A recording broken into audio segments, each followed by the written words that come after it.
Hi, this is Tom and Ann from Two Cave Aquatics. Annie's out running errands right now.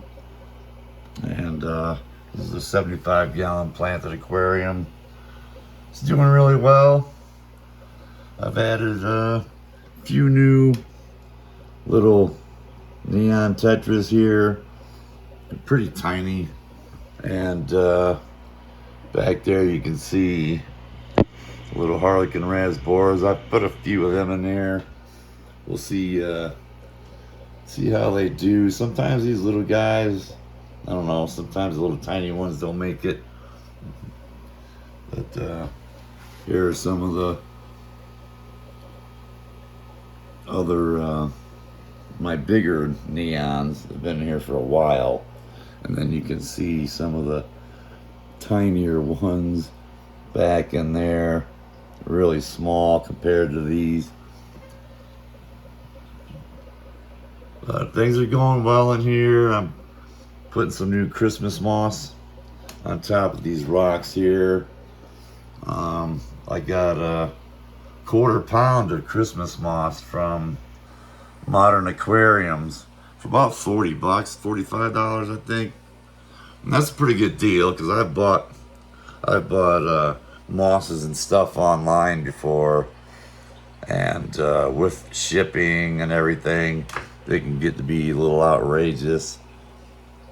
It's one of my little autosynclus. I just love these autosynclus catfish. There's a couple of them here hanging out. They've done an amazing job in here. Oh, there's a bigger one right there. The full tummy. And between them, and my Siamese algae eater, which is just a big tank in here compared to the rest of the fish. I don't see it right now, but it's constantly on the move and keeping any algae in check. So I'm not having any algae problems in here. I did for a while. I got really bad blackbeard algae when I ordered some red plants. I had a lot of red plants in here a while back, and they looked amazing. Of course, the contrast between the red and the green plants always looked great, but they didn't fare very well in here. I have a lot of duckweed.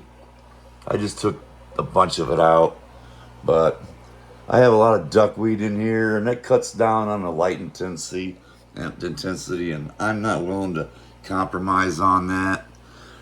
I've pulled pounds and pounds and pounds and pounds of this duckweed out over the last over a year and a half, and it just does a great job of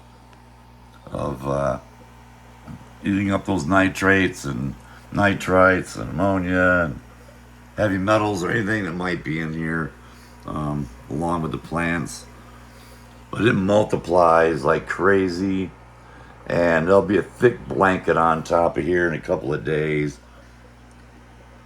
And yeah, the red plants just didn't do well. So, I had to sit back and take a little time, and why I was running into some problems here, I kind of forgot why I got into this. No, I don't really forget why I forgot why I got into this to begin with. But I kind of moved away from that after I set up this tank. A lot of people do. Started watching tons of YouTube videos, and I see everybody else's tanks, and some of them look just amazing. And you try to reproduce that, copy that, or reproduce that, and it doesn't always work out. And when I got this 75-gallon aquarium and stand, I didn't set out to grow red plants. If I did, I would have approached it a lot different, with different lighting. And I didn't start the tank to enter it in the best tank, best aquarium contest or anything. I just wanted to keep a bunch of nice little fish. And I'm doing that, back to doing that. And The 75 gallon is doing really, really well. I got these plants when they were tiny, just tiny. I don't even remember the names of them. But all these plants back here, I got them when they were really tiny and planted them. It's taken several months for them to grow this tall in here, but they're doing well. And I'm getting ready to harvest, pull some of this Vallisneria out and transplant it in my 20-gallon tall tank and my 60-gallon tank soon, probably later today. I'm going to take some of these smaller Vallisneria out that are come up here from the runners, and some of these over here back underneath the cave. The runners have sent them out underneath the cave. I can pull those up real easy, really slowly and easy, not to disturb the substrate too much. And then just clip the runners off of them. Now see, you're there, right there. You can see there's a runner there. Two of them. And they're all connected by those runners, so I can just follow these down from one plant to the next. Group them up and plant them in my 20-gallon tank. They'll take off. And put some more in my 60-gallon tank. I just trimmed some of this Vallisneria. I'm not really happy with this Brazilian pennywort, to be quite honest with you. It's just not growing roots really well. And that's another thing that happened with those red plants.